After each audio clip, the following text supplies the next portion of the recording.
Alors, mon métier consiste à simplement manager une équipe entre 10 et 15 personnes dans la construction, la conception et la réalisation des décors de l'opéra.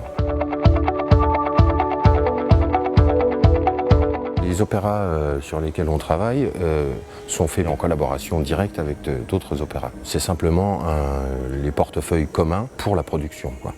Les décors sont des fois immenses et financièrement, l'opéra ne peut pas se permettre de construire un décor seul. Donc il fait appel à d'autres opéras pour subventionner.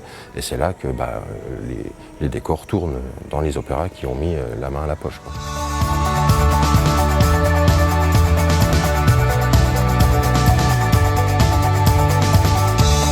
Pour faire un décor, bien souvent, le metteur en scène, le chorégraphe, le costumier et le décorateur viennent nous faire une remise officielle de maquette, à partir de laquelle on commence à élaborer des études de plan, des études de faisabilité, pour savoir si on peut faire ça dans les délais et au niveau aussi du budget.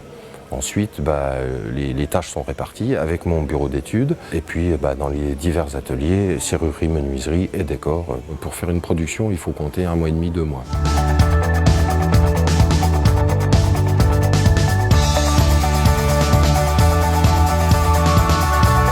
Il y a des contraintes pour la construction des décors.